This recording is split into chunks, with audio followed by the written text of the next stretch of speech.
अगर आपको एगो एंड बिफोर ये दो इंग्लिश वर्ड के साथ हमेशा कंफ्यूजन होते रहता है, तो इस वीडियो को देखने के बाद आपकी ये सारे कंफ्यूजन दूर हो जाएंगे। आज इस वीडियो में एगो और बिफोर ये दोनों वर्ड्स का कंप्लीट अंडरस्टैंडिंग आपको दी जाएगी। इनसे बोले जाने वाले सारे सेंटेंसेस का कंप्लीट कॉन्सेप्ट आपको दिए जाएंगे।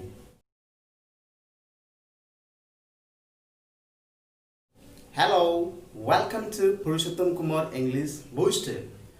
Before I move on, I request to those who have not subscribed my channel yet, please subscribe it and do not forget to press the bell icon.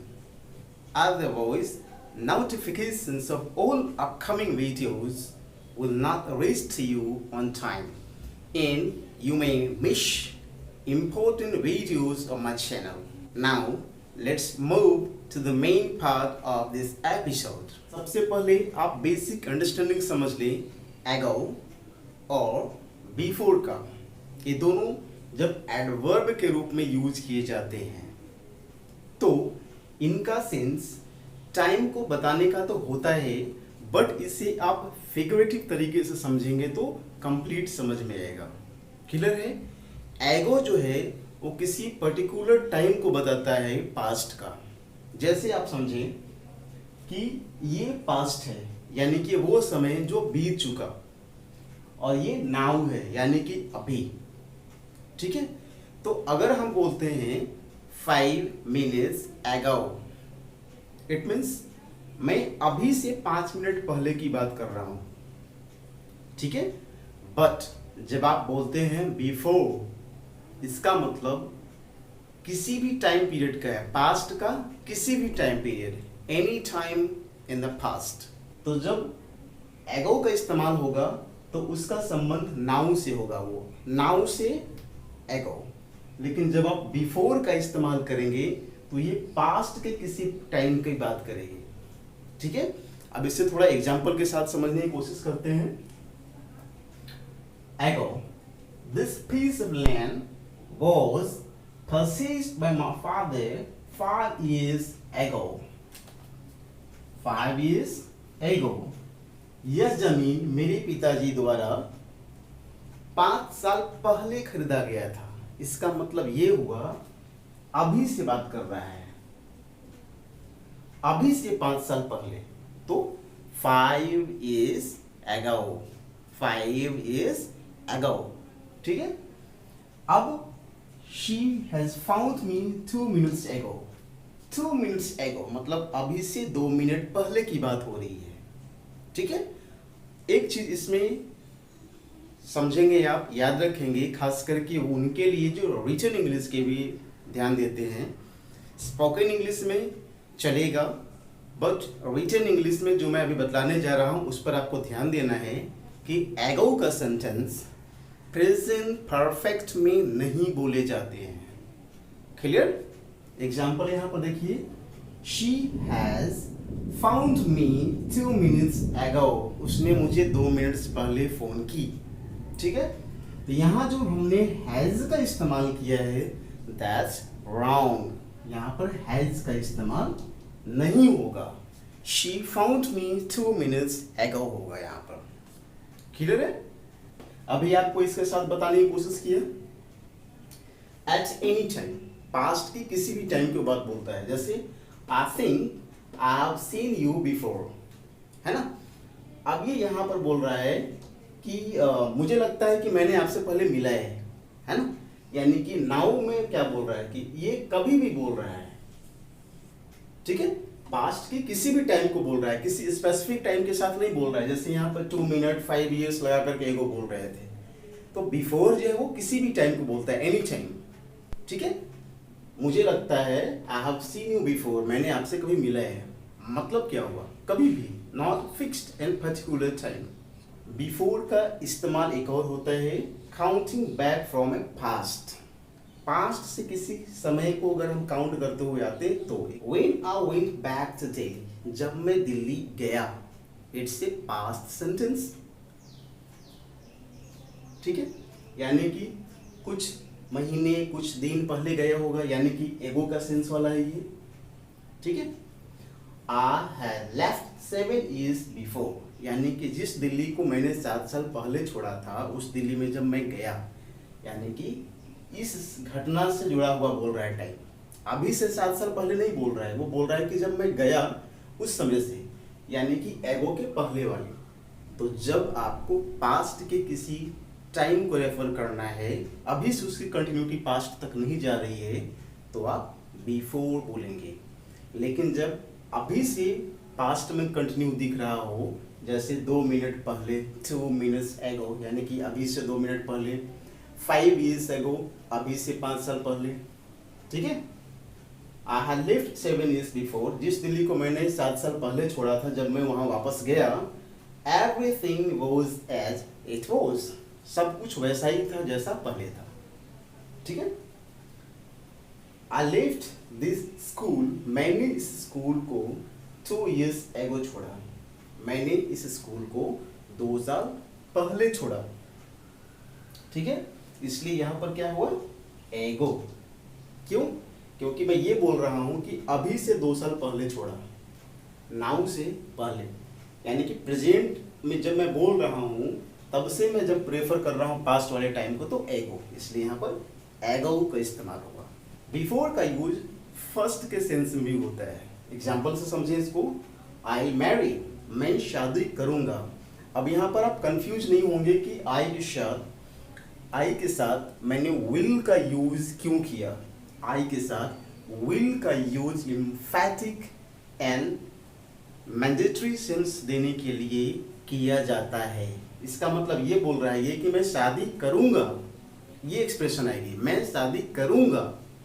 ठीक है, बट बिफोर दैट, यानी कि first, सबसे पहले, before that, उसके पहले, I want to complete my graduation, मैं अपना ग्रेजुएशन कंप्लीट करना चाहता हूँ। इसका मतलब कि मैं शादी करूंगा लेकिन पहले ग्रेजुएशन कंप्लीट करना चाहता हूँ। बिफोर दैट मतलब फर्स्ट, बिफोर दैट मतलब first, I want to complete my graduation. ठीक है, तो बिफोर का यूज इस तरह के फर्स्ट के सेंस में भी किया जाता है, फर्स्ट। नेक्स्ट देख लें, कंजक्शन। कंजक्शन का मतलब होता है 2 क्लॉज को जोड़ने वाले। क्लॉज किसको बोलते हैं? ऐसे सेंटेंस जिनका सेंस तो होता है बट कंप्लीट सेंस नहीं होता है। क्लॉज का कंप्लीट अंडरस्टैंडिंग समझने के लिए मेरा एक स्पेशल वीडियो है जिसमें सब्जेक्ट, प्रेडिकेट, फ्रेजेस, क्लॉज, इनका कंप्लीट अंडरस्टैंडिंग आपको दिया गया है। उसका लिंक इस वीडियो की डिस्क्रिप्शन बॉक्स में दिया हुआ है, आप उसे देख सकते हैं। तो फिलहाल देखते हैं इसको। Before I have breakfast or 2 exercises for half an hour.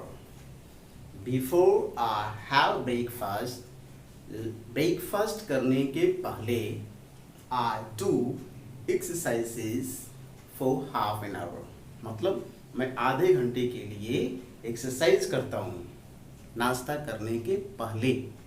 तो ये कंजक्शन है जो इन दोनों सेंटेंस को जोड़ रहा है। क्या कर रहा है? वो जोड़ रहा है।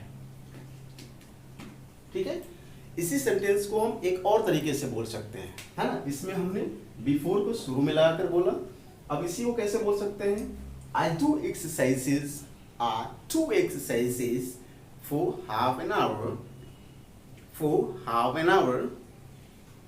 before I have breakfast.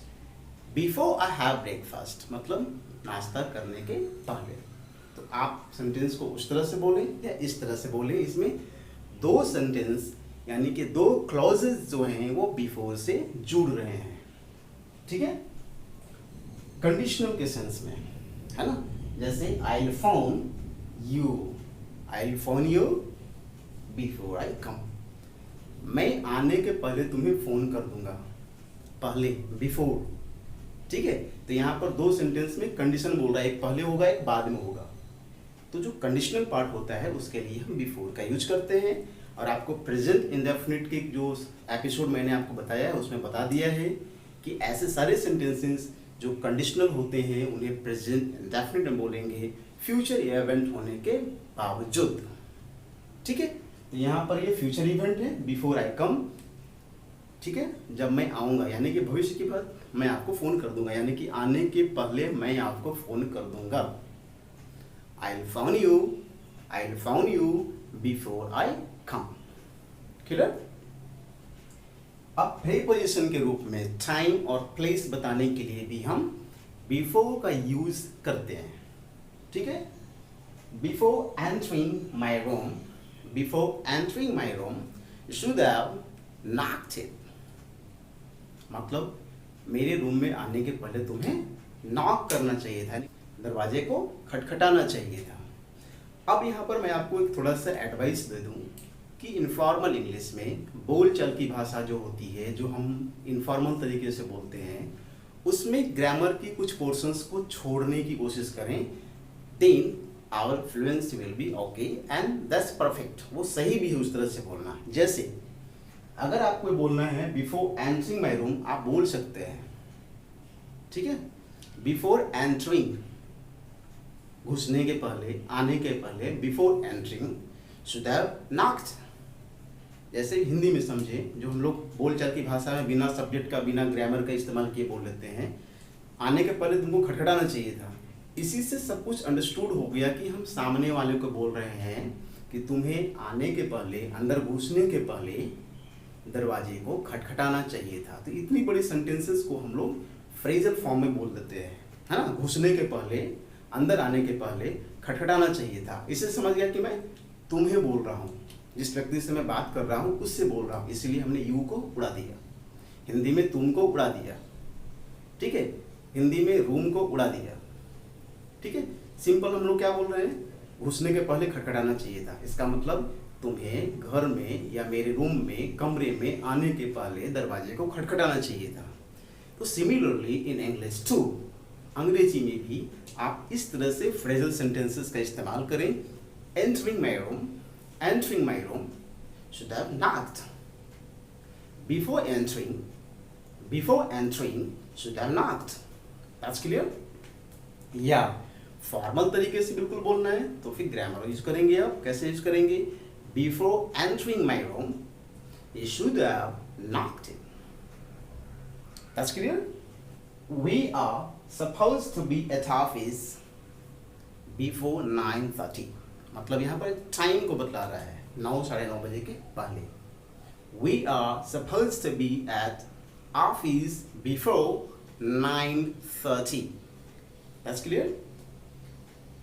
I was standing before you.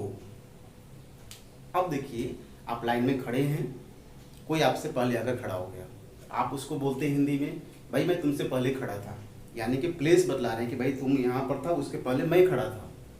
आप क्या बोलते हैं? I was standing before you. यहाँ पर प्लेस को भी बतला रहा है, ये टाइम को भी बतला रहा है, यानी कि समय के, मतलब तुम जब आए थे तब से पहले मैं खड़ा हूँ, यानी कि I was standing before you. ठीक है, तो टाइम और प्लेस के लिए भी हम पहले के सेंस में बिफोर का इस्तेमाल करते हैं, एगो नहीं बोलेंगे आप। इन फ्रंट ऑफ, बिफोर का सेंस इन फ्रंट ऑफ के भी सेंस में होता है, जिसका हिंदी होता है के सामने, है ना। वह मेरे सामने खड़ा था। He was standing before me, he was standing before me. ठीक है, यहाँ पर एग्जाम्पल क्या दिया है? He was asked appear before the magistrate, उसे मैजिस्ट्रेट के सामने अपीयर होने के लिए बोला गया है, यानी कि खड़ा होना है, उसके समक्ष आना है। बिफोर का मतलब के सामने। क्लियर है? बिफोर का कुछ फ्रेजल फॉर्म है, उसे याद रखते हैं। जैसे आपको बोलते हैं कि मेरे आंखों के सामने वह, तो क्या बोलेंगे? मेरी आंखों के सामने, बिफोर माई आईज। यहाँ पर मैंने दिया है वंस, तो वंस का मतलब यहाँ पर आप पॉजिटिव फॉर्म वाला बोलेंगे, माई, हिज, योर। ठीक है, मेरी आंखों के सामने, बिफोर माई आईज, मेरे ही आंखों के सामने, बिफोर माई वेरी आईज। ठीक है, ये सारे दिए हुए हैं। Before one's eyes, right before one's eyes, before one's very eyes. मेरे ही आंखों के सामने,